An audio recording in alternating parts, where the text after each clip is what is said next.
Ternyata upload konten setiap hari itu berbeda loh dengan bikin konten setiap hari. Ini yang harus kalian ketahui sebelum kalian memutuskan untuk upload setiap hari.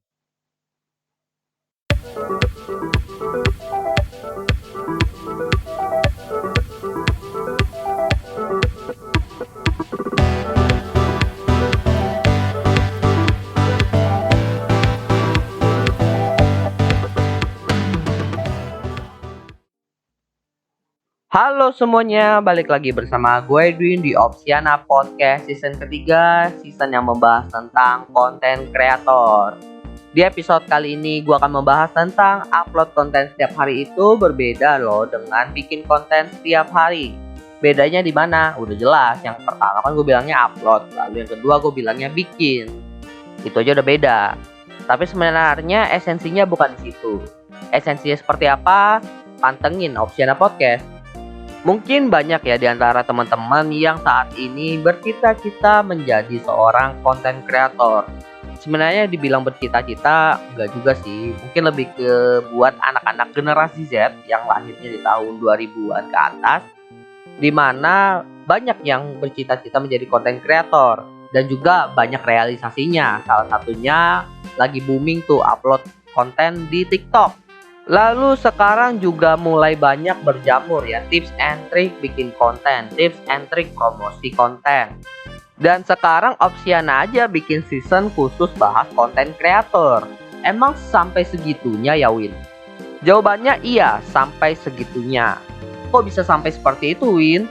Jadi perlu kita telah sedikit tentang sejarahnya. Jadi kan awalnya itu konten kreator sebenarnya udah ada dari bukan zaman dulu sih, beberapa tahun yang lalu, bisa dibilang sampai 10 sampai 15 tahun yang lalu, dimana saat itu orang-orang yang bikin konten banyak bikin konten di YouTube, dan bisa dibilang itu adalah salah satu masa-masa kejayaan YouTube, masa-masa growth eranya. Kan dia launching tahun 2005 tuh, lalu 2006 sampai 2013 sampai 2016 malah.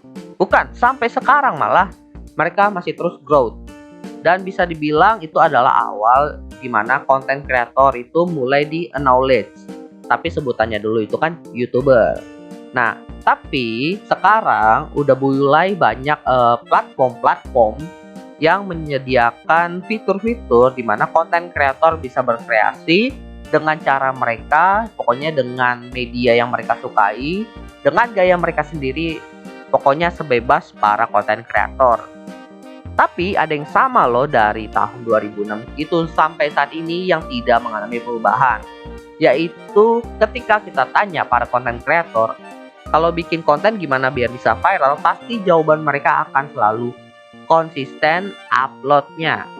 Ini adalah jawaban yang bisa gue bilang template ya. Template, kalau lu tanya gue juga bakal jawab kayak gitu karena ya udah template.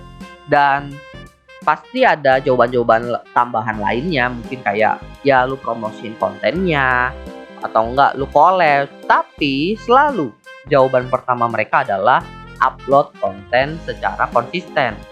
Nah, konsisten di sini itu ya biasanya disambungkan dengan satuan waktu, yaitu satuan waktu.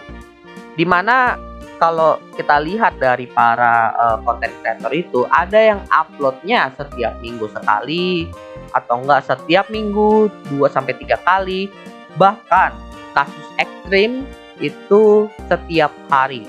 Emang kalau upload sampai setiap hari itu bedanya sangat jelas ya Win. Gue udah pernah melakukan ini, gue coba di YouTube dan gue coba di TikTok, tapi TikToknya bukan akun pribadi gue ya, akun gue yang lain, dimana saat itu gue bahas tentang hobi gue yang suka berkebun itu, pokoknya semua tentang tanaman gue upload setiap hari, dan ternyata pengaruhnya sangat-sangat besar dan sangat berbeda dengan akun pribadi gue yang uploadnya ya seminggu sekali. Bahkan ya gue selain pernah melakukan kasus ekstrim yang upload setiap hari itu, gue malah scale-nya ibaratnya menjatuhkan diri ke level yang lebih ekstrim lagi, dimana satu hari gue bisa upload sampai 2 atau 3 konten. Bayangin. Lalu ya di tahun 2021 ini gue mulai berkaca dengan apa yang gue lakukan, karena kan hal itu gue lakukan di tahun 2020 pertengahan dari Agustus tuh. Lalu di tahun 2021 gue merefleksikan apa yang gue lakukan dengan konten-konten yang udah gue buat. Salah satunya itu adalah Opsiana Podcast. Karena gue saat itu juga berpikiran ingin nge-scale ke arah YouTube. Jadi kalau seandainya kalian mau dengerin konten-konten lain tentang konten kreator, dan juga ada sedikit komedi sih, karena gue nggak mau yang terlalu full bahas konten kreator di YouTube. Kalian bisa cek YouTube gue. Lalu gue juga memutuskan untuk vakum sekitar 6 bulanan. Dan gue membuat sebuah rencana, pokoknya ada roadmapnya kira-kira selama 1 tahun 2021 ini apa yang harus gue lakukan. Salah satunya yang pertama, gue ngembangin akun pribadi gue. Lalu yang kedua, akun TikTok gue yang berkebun itu akan tetap gue post setiap hari. Lalu gue mulai start YouTube. Tapi ternyata gue mengalami salah satu hal yang bisa dibilang menghambat gue dalam bikin konten, yaitu gue mengalami burnout. Gue kira awalnya burnoutnya itu karena pekerjaan, tapi gue merasa bahwa pekerjaan gue saat ini tuh nggak seberat pekerjaan gue yang sebelumnya, which is sangat tidak masuk akal kalau gue burnout cuma gara-gara kerjaan yang tidak lebih berat daripada gue bikin konten saat itu. Lalu gue menelaah lagi, saat gue bikin konten gue mengalami masalah. Dimana saat itu gue bikin konten juga setiap hari. Jadi ketika gue ada waktu senggang setiap hari, gue mikirin idenya, terus gue bikin kontennya. Dan tentunya ya setiap niche untuk bikin konten itu, niche marketnya, dimana kan gue bikin konten berkebun ya, ada niche-nya tersendiri. Itu cara bikin kontennya juga berbeda loh. Dan ide-idenya udah gue pakai dari tahun 2020, akhirnya gue mulai kehabisan ide di tahun 2021. Terus gue sempat nggak upload 2 minggu untuk akun tersebut, dan gue melihat bahwa terjadi penurunan yang cukup drastis. Lalu gue mulai menelaah tentang bagaimana cara gue bikin konten. Mumpung saat itu gue masih di awal tahun, gue belum ingin bikin YouTube. Jadi gue bikin YouTube-nya kan di sekitar bulan Juli tuh.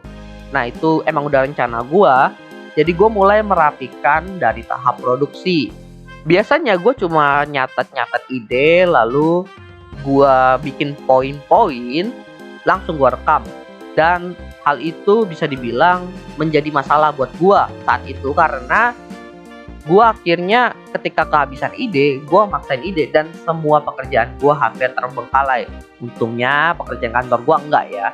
Gue ngalamin burnout, gue gak bisa ngapa-ngapain.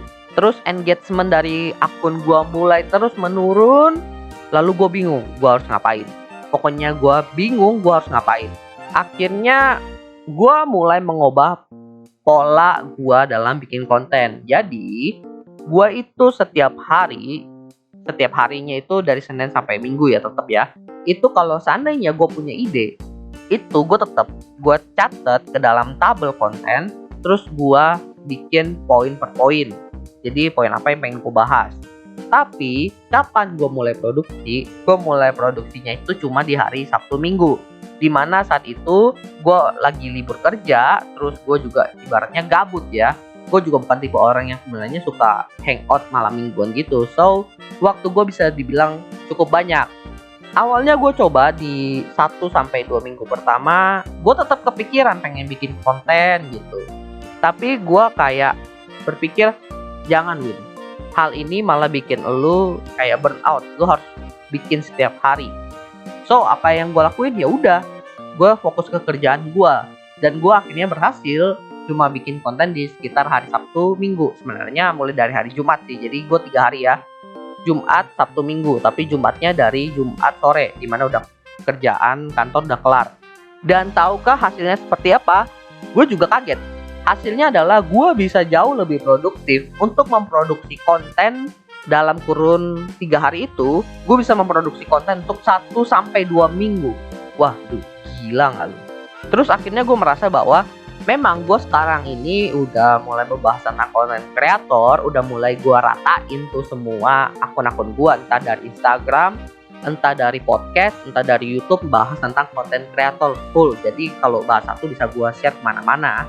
Tapi tetap secara produksi gue merasa ini sangat impactful banget. Dan gue ingin ini menjadi semacam pelajaran juga, bukan cuma buat gue tapi buat teman-teman, dimana memang banyak yang bilang upload itu harus konsisten. Kalau bisa setiap hari, iya gue setuju. Karena memang lu bisa nge-upload konten setiap hari itu, kemungkinan besar lu di-notice di sosial media atau di platform sebagai konten kreator itu semakin besar. Tapi masalahnya banyak orang yang agar bisa ngupload setiap hari, bikin konten juga setiap hari. Tapi bukan berarti bikin konten setiap hari itu gue bilang buruk ya. Hal ini akan menjadi buruk ketika lu itu menjadi konten kreator yang bukan full time. Kalau seandainya lu sebagai konten kreator itu full time, ya wajar aja lu bikin konten setiap hari karena itu ya pekerjaan utama lo. Tapi kalau kayak gue ini kan bisa dibilang sampingan gue ya konten kreator. Saat ini gue juga masih ada tanggung jawab sebagai pekerja kantoran, which is kalau seandainya gue bikin konten setiap hari dan hal itu berimpact atau berpengaruh besar terhadap pekerjaan kantor gue, dan amit-amit hal itu untungnya belum terjadi ya, gue merasa sangat tidak bertanggung jawab. Oleh karena itu ya mumpung gue juga belum kejadian seperti itu, gue mulai mengubah kebiasaan gue. Jadi gue mulai memperbaiki cara produksinya. Dan hal ini cocok banget untuk teman-teman yang bisa dibilang masih benar-benar pemula menjadi konten kreator. Ibarat ya, kalau kata orang sebaiknya kebiasaan baik itu dimulai dari dini. Ya boleh lah kalau lu bikin konten itu device-nya masih device awal kayak handphone, smartphone, mic-nya juga mic yang masih murah 100.000, 200.000. Tapi mulailah belajar bikin semacam pola kerja yang sangat produktif.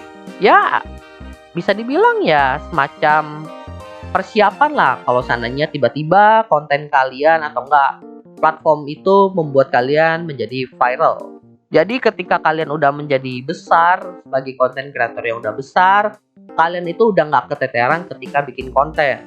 Jadi ya inti dari podcast episode kali ini adalah ketika kalian memutuskan untuk menjadi konten kreator tapi tidak secara full time, tapi kalian ingin tetap upload secara konsisten, bahkan uploadnya itu bisa setiap hari, sebaiknya kalian mulai mengatur pola produksi kalian sehingga kalian itu tetap bisa memproduksi konten untuk memenuhi target kalian, tapi kalian tetap produktif. Semoga pengalaman gua dan sharing gua hari ini bisa bermanfaat buat teman-teman semua yang terlebih ingin menjadi konten kreator. Jangan lupa untuk like, share, dan follow juga akun Instagram dari Opsiana Podcast di @opsianamedia. Di situ juga ada akun pribadi gua sih, dimana nanti gue bakalan share banyak konten tentang konten kreator dan juga bagaimana cara mengembangkan konten kalian. Sebenarnya akun pribadi gue dan akun Opsiana gue sama aja sih kontennya, tapi mungkin kalau di Opsiana bakalan banyak share juga potongan-potongan podcast. Dengerin aja dan juga pantengin aja. Terima kasih buat teman-teman yang sudah mendengarkan. See you next time di episode selanjutnya. Good luck para konten kreator. Sukses selalu.